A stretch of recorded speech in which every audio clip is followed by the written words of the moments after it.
Goeiedag allemaal, baie welkom terug. Good afternoon everyone, very warm welcome to everyone back again. Today we've got some people joining us, Junior Ferreira from Bethlehem area, Mick from the US.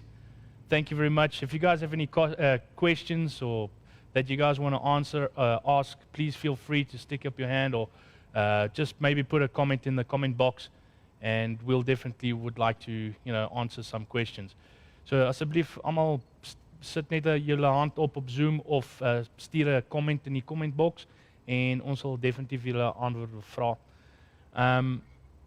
So Mick, I think let's start off with before we get to Junior, I just want to finish off with our conference or our trials that we did, on Monday, and finish it off this week, or today is our last day.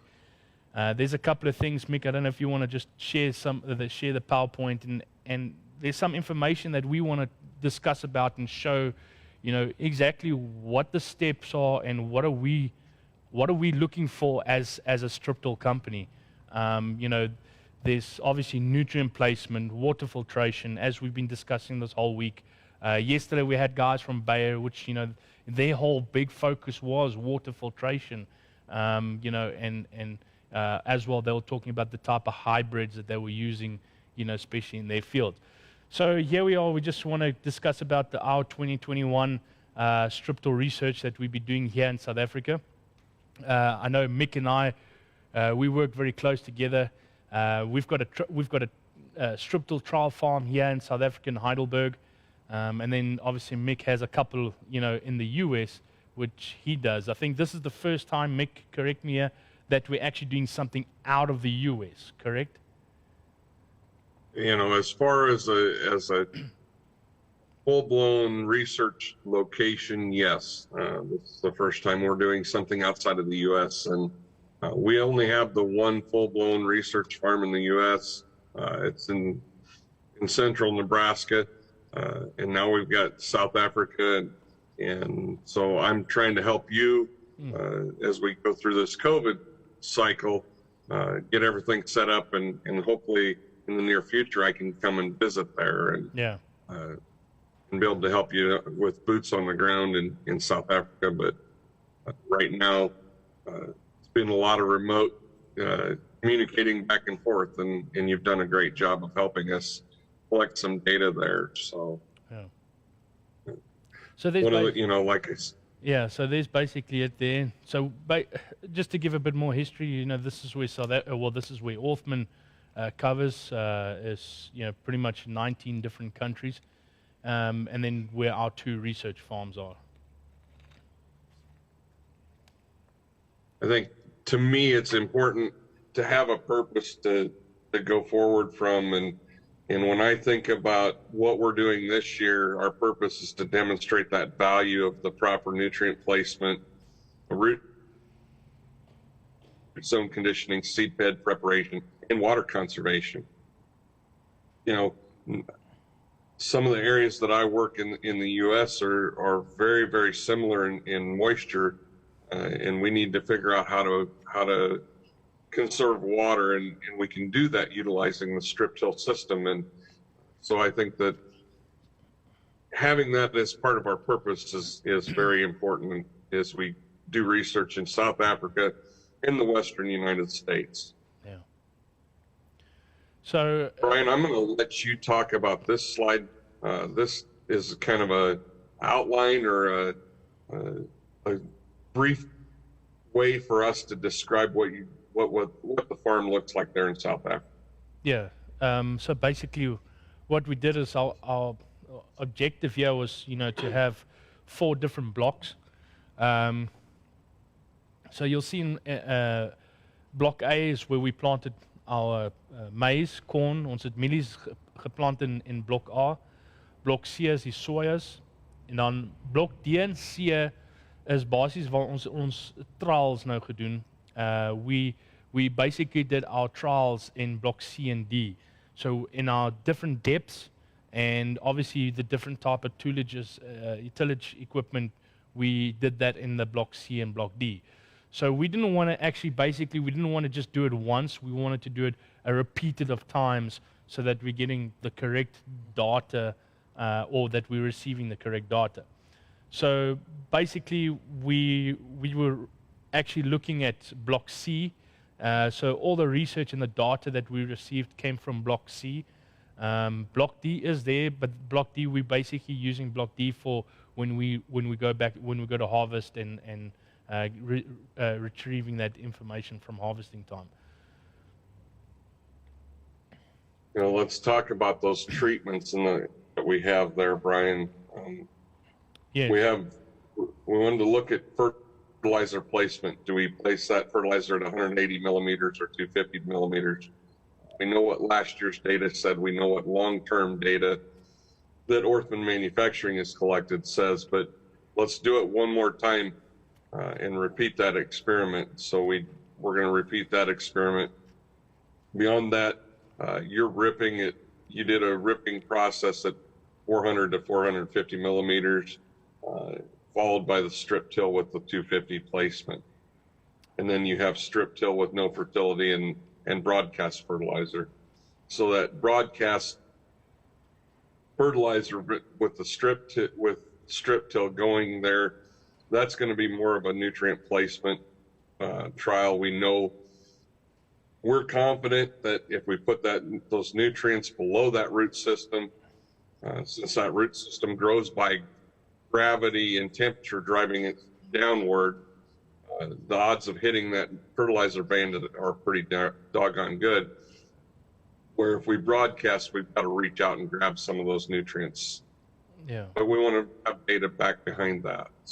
Yeah, and I just want to add in on this while we're discussing about these different depths, because, you know, Junior and I had this discussion before we started, is, you know, with the amount of rainfall that we received this year, and you know, I think Junior will share this later on as well, is, you know, when we did our trials, I could see the difference between where we ripped 450 and strip tilled at 250, placed fertilizer 250. Just those 4 different practices that we did in the early stage of the plant, let's say at the 45 days, there was definitely a huge difference that we could see, that the rip helped for the water filtration. You know, if we looked at the 180, 250, and then just strip till with broadcast, you know, the corn, the maize, the mealies obviously just was not consistent. There was definitely, you know, nothing was consistent at that stage. I'm talking about in the early part of the stage, you know, at that 45 days. So basies wat ons gedoen het, ons het maar ons kunsmis op 4 verskillende praktye gedoen. Die 180, 250. Ons het gerip, ons het kunsmis geplaas en ons het ook gestriptel sonder kunsmis en dan doen ons die broadcasting. So as jy nou kyk bo op 180 en 250, ons het gestriptel op 250, maar ons het die kunsmisplasing op 180 en 250 gesit. So daai ripaksie was nog steeds daar. En toe doen ons die ripaksie vir 450 en 250 kunsmisplasing en dan die een sonder kunsmis. So yes, Mickey, that's basic it. I just explained it, you know, everything in Afrikaans what we just went through. I think, you know, we can, I don't know if, you know, we can move on to the next slide as well. You mentioned that 45 days after emergence, and we do a lot of in-season measurements. I like to keep you busy, right, Brian? Yeah. No, and we don't do that just to keep somebody busy. I do it at the research farm here in the U.S. Because we have these types of meetings where we're before harvest, so we have to have something to look forward to and predict, well, what are we going to see at harvest time? And so we do physiological measurements that help us decide what treatments are going to be the best. And at 45 days, this is our average plant height and our average number of leaves from those treatments. And we look through, and as I glance at this, first thing that rip and 250 millimeter fertilizer placement, I have the most number of leaves and the highest average plant height at that point in time. And that is giving me a predictor that maybe that plant's a little happier and healthier at that point in time. So right now, if this is all the data that I have to look at, I'm thinking, okay, that might be our best treatment. And certainly, in looking at that in reverse and say, well, where's our worst treatment? If I look at that, I would say that the strip till with the broadcast is going to yield the least out of those 4 treatments. Yeah, and I don't want to speculate anything right now, Mick, but I know when I was there at the 80 to 90 days, we picked a head off, and I know it's still very early days right now, but this, we counted the amount of the rows that we received on the head. So I think that information, this is why, like you said, you like to give me work to go out there, but it's not about going out and doing the work. I think it's about going out and receiving this data, receiving the information exactly on what is actually the right practice to do. Is it about placing fertilizer at the correct depth? Is it about doing your tillage practices correctly? I think there's a lot of components that come into this to, at the end of the day, because ons noem dit insetkostes. Jy sit baie insetkostes en jy wil dit nou terugkry. So there's a lot of inset costs, you're putting into it. So, what do you want to receive back on that? So I think getting this data helps us, for you and me as well, going forward, and where is that? I think Mike Peterson always used to say the sweet spot. We talk about a root zone, and we talk about a zone. So we want to get it. We want to get that fertilizer in that zone.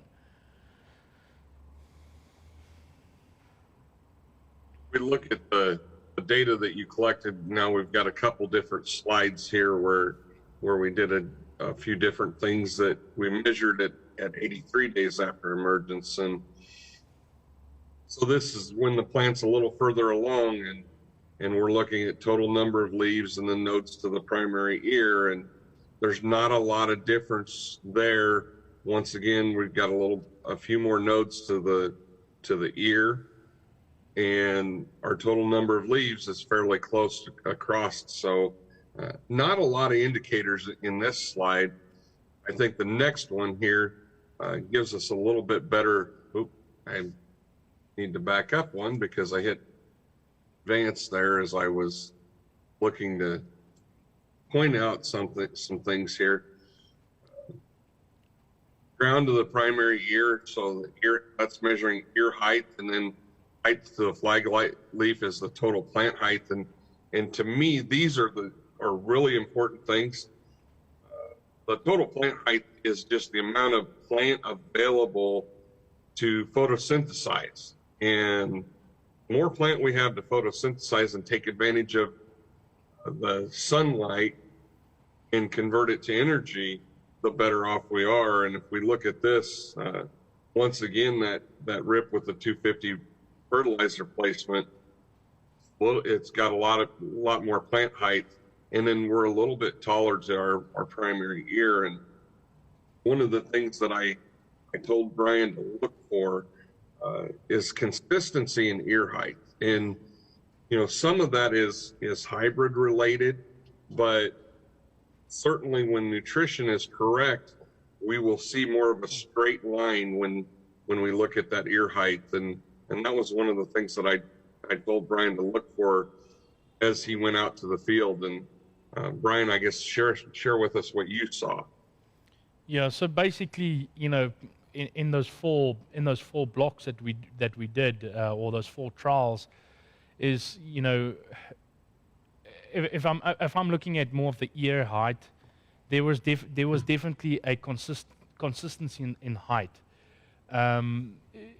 Yes, if we look at the amount of rainfall that we received this year, which played a huge role, a huge factor. there were areas, where it looked good, and then there were areas where it didn't look good because of obviously the amount of water that we had, stuff that got washed away, and there was some, late emergers, and there was some, how can I say, maize that didn't come up.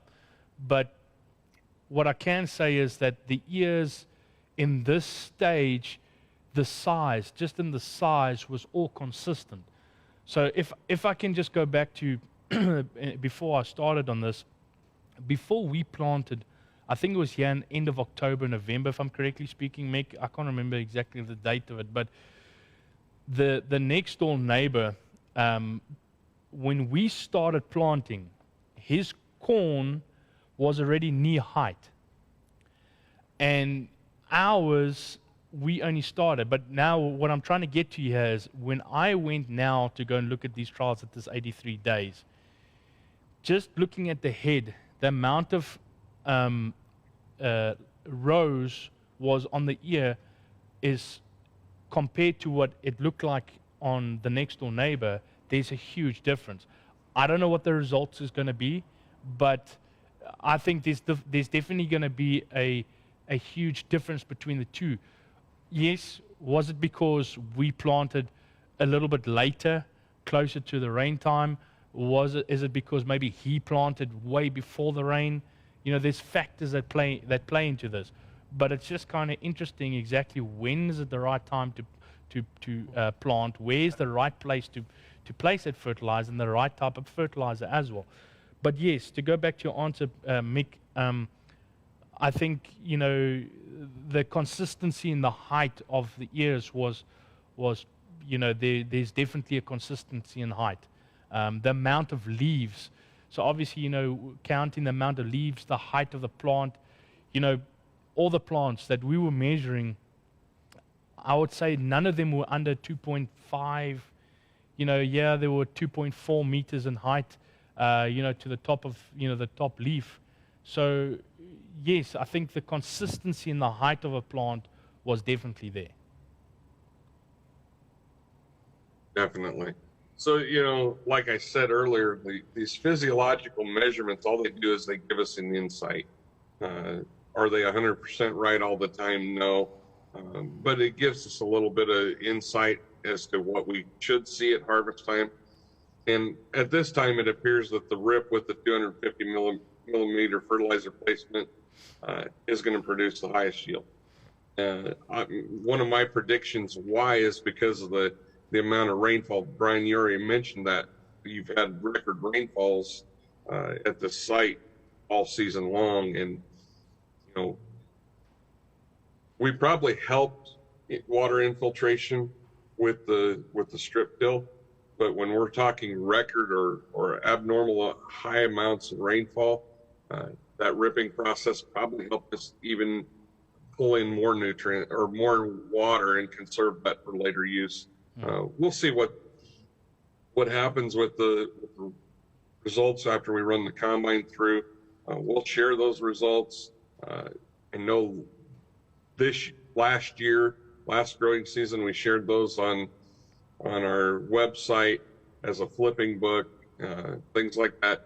Those are things that we want to continue to provide growers with some information from our research. Yeah, so that's pretty much it, Mick, and I'm looking forward to it. Ek sien uit daarna van wat ons resultate gaan uitkom. So, Mick, I'm gonna move it over to Junior. I know I'm putting him on the spot here now.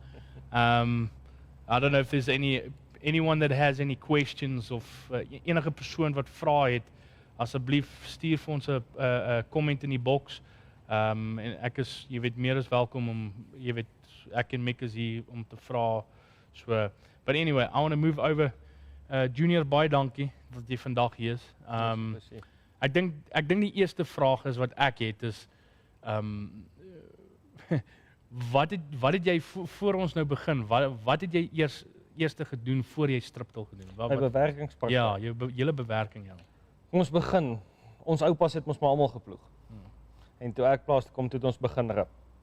450, 400 diep met 'n gewone algemene ripper, gedis voor dit, dan gerip en dan 2 of 3 keer gewaaibroeflex deur die winter en dan die laaste keer voor die planter. So alles was konvensionele bewerkings, konvensionele onkruidbeheer, al daai goed, nog min chemie gebruik. Ja, dit was die praktyk voordat ons begin strip-till het. Okay. Sê vir my, wat, okay, jy's nou oor na strip-till, Orthman Ja. Strip-Till toe. Jy het 'n kombinasie, is ek reg? Ja, kombinasie, ja. Wat is jou dislike? Ek gaan eerlik wees, maar Mick, so he's got a combination with a strip-till agtery, nee. Ja. So it's an 8-row strip-till with it's a combo. So basically, I want to quickly find out from him. You know, we had this discussion about the dislike. So what is your dislike Van die implement. van strip-till? Ja. Van strip-till oor die Ja. algemeen. Kom ons begin nou maar by die implement se gewig. Okay. Die size van die trekker wat jy nodig het omdat ons nou die combo het. Okay. Het jy 'n sekere groot trekker nodig om die hele combo te trek. Die implement is swaar vir jare wat dit nat was. Ons het nou gelukkig meeste klaar geplant voor dit nat geword het, maar as dit nat word, dis 'n swaar implement. Jy kan nie naby hom kom nie. Die groot nadeel van die combos is daai lift assist wiele wat agterkom. Ja. Myne is nog die vroeë modelle, dis die klein wielietjies. Okay. Ek dink as mens na die groter wiele toe gaan by nuwe modelle op het, sal dit al 'n groter probleem wees. Daar is maar 'n bietjie probleme met daai wielietjies. En as dit nat is, dan trap hulle deur soos niks nie. Ja. Ja. Die bewerkingspraktyk, soos ons vroeër gepraat het, vir my is daar nog altyd net voordele. As 'n klomp voordele van die nadele wat ek nou kon sien in die laaste 2 nat jare, was maar dat ons konsentreer soveel tyd en dan kom jy uit 'n groter oogpunt as net strip-till uit. Kom uit hierdie hele conservation agriculture ding uit. Ons wil water opvang en water spaar want Suid-Afrika is 'n woestyn. Ja. En ons is so gaan konsentreer daarop en nou kry ons al hierdie water en nou voel dit vir ons doen te veel moeite om water te vang. So ons het maar 'n bietjie versuip gekry wat ek dink gemeet teenoor my bure dalk minder was op 'n stadium met wat nog konvensioneel gewerk het, want hulle het ook nog 'n klomp vog laat wegraak in hulle bewerkingsproses. So dis my enigste nadeel wat ek nou kon sien. Goed het baie mooi herstel so. Sê vir my, ek weet ek en jy het nou die dag of nou daaroor gepraat. Sien jy enige improvement in nutrients? En ek weet jy het nou gesê dis baie interessant. Jy sit nie kunsmis eintlik met die strip-till nie.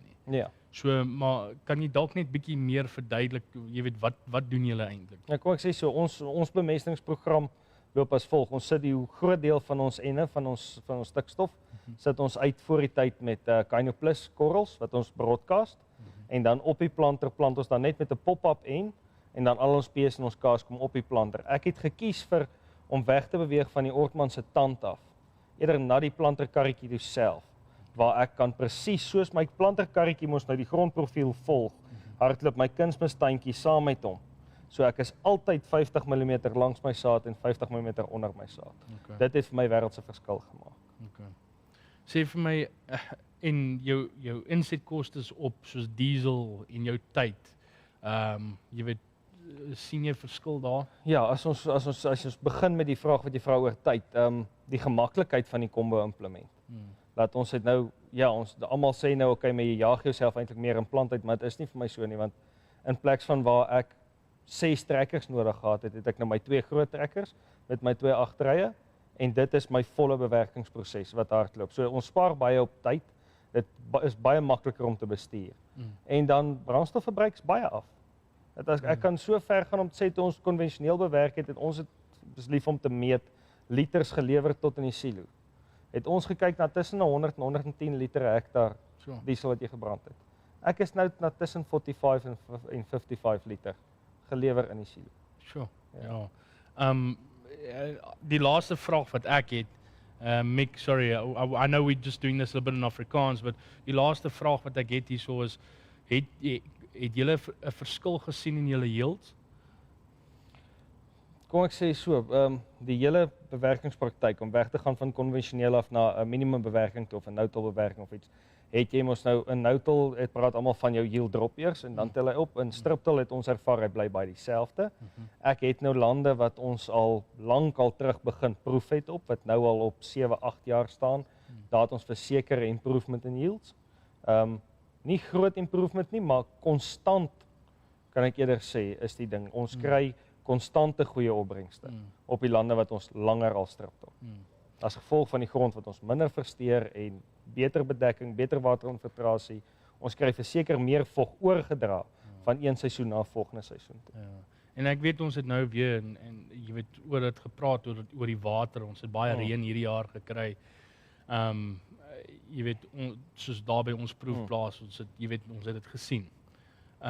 Sê vir my, sien julle dit ook? Ons het nou daaroor gepraat, jy weet, hele tipe grond met daai potklei tipe die waterfiltrasie. Ons dalk begin om te sê, hoofsaaklik 'n groot deel van my lande se kleipersentasie is eintlik tussen 18 en 22%. Sure. Ek het sand wat soos 7% klei in het ook.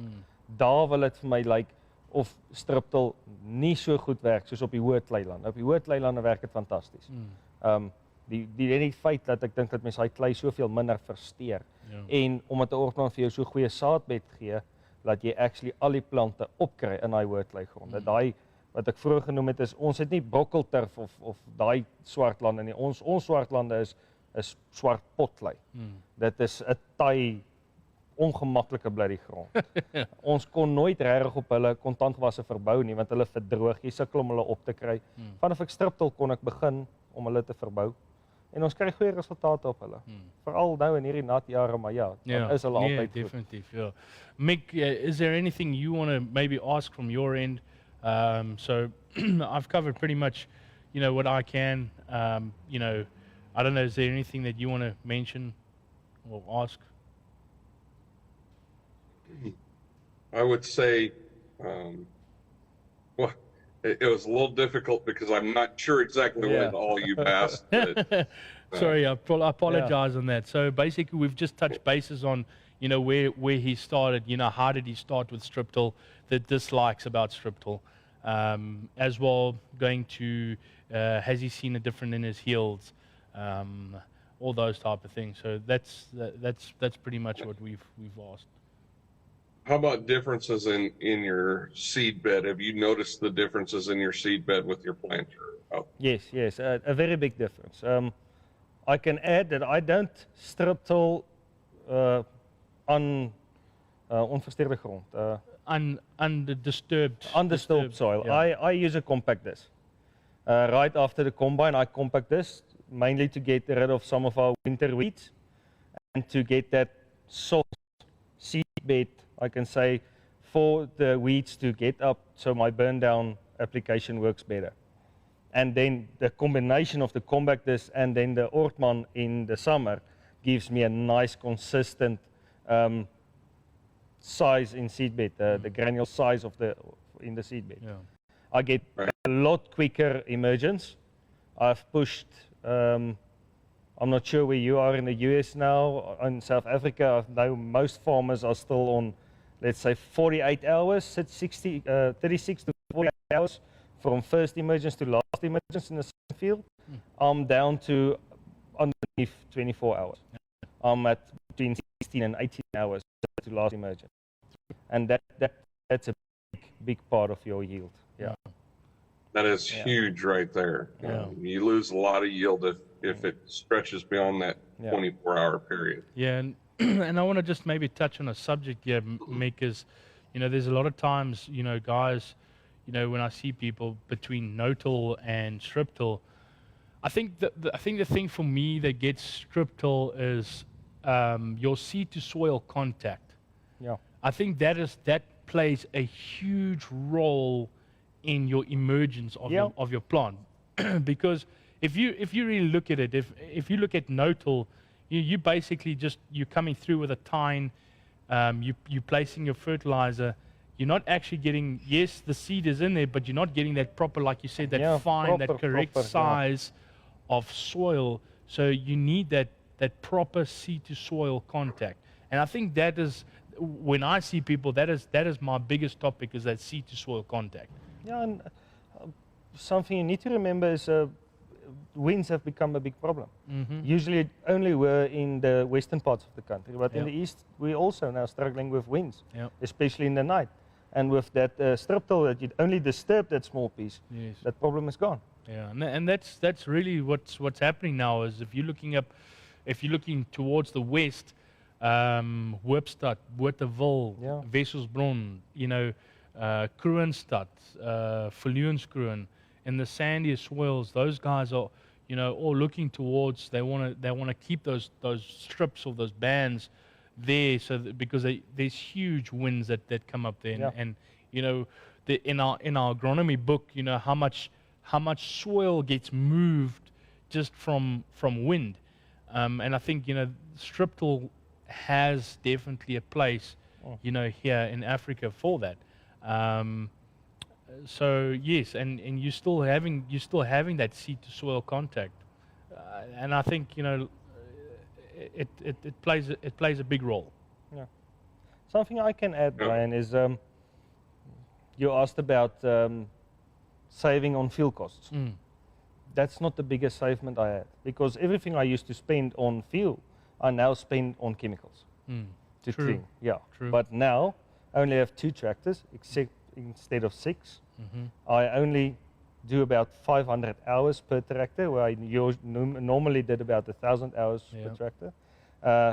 Now you have to go buy disc scottles. Yeah. You have to go buy rubber tines. You have to go buy Vibroflex tines. And now with the Orthman, I only get that mill shank. It's the only thing you actually replace Yes. more than once per year. Yes. My machines, that big disc in front, Yeah. has done 3 seasons now, and I think I will do a 4th. Sure. Yeah. Yeah. And You the kinda wave get- coaters will definitely do a 4th. Yeah. Yeah. So there's That's definitely the biggest a- savement. Yeah. Yeah. No, I agree. There's definitely a place for it, and yeah, Mick. I don't know if you guys get it as well in Texas, if I'm correctly speaking, with the high winds. So Texas and South Africa is basically almost the same. Well, really, western Nebraska, eastern Colorado is very similar in moisture and environment a little bit. We're fortunate in some of that area. We have irrigation capabilities to help us raise those crops, but not every field. The one thing you talked about doing strip-till in the sand, and the one thing that we've learned over the years, I personally love the width of our strips right now, because it allows those gauge wheels to ride in that strip where I feel they need to, so the planter has a good consistent ride. But in some of those sandier areas, we make different widths of baskets so that we can narrow those strips up so we don't expose so much sand to blowing. And so that's another option or availability that we have.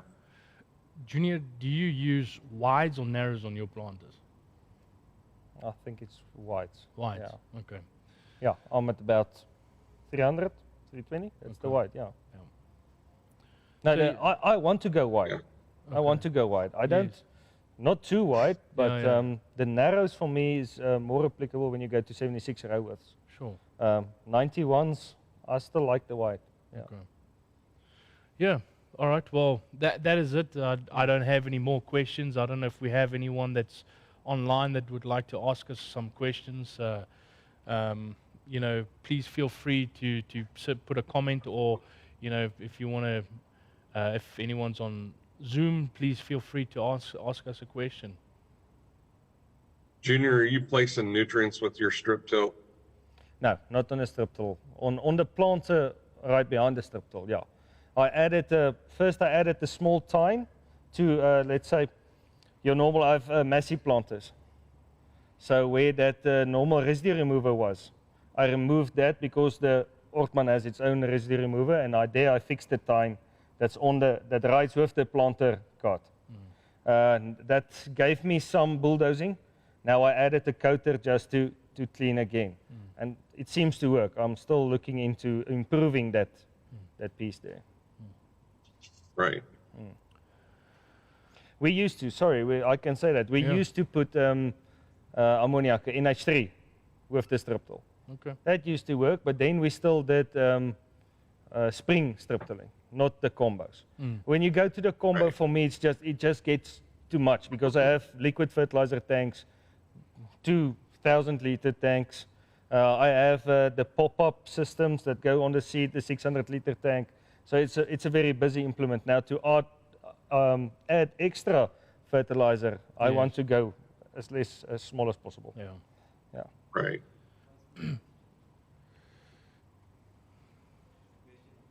Yep. Question for me, how big role does soil life play in too much rain and even in dry years? So, Mick, there's a question on Facebook.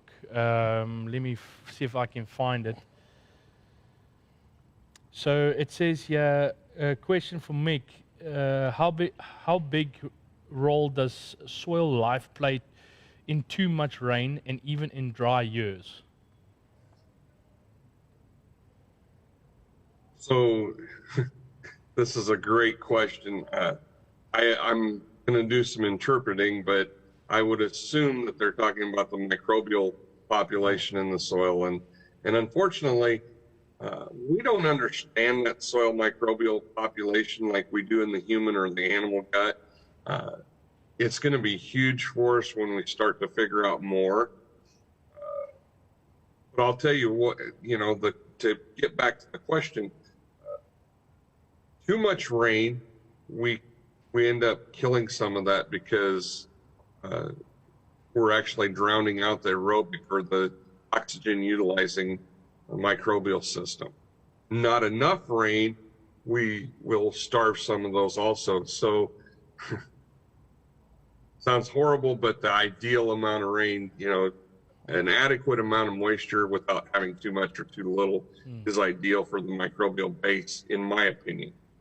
That microbial population, though, when we get too hot, too dry, we decrease it. When we get too wet, we decrease it. So definitely we can affect that microbial population a lot with moisture or lack thereof. Yeah, Brian, I can just add here.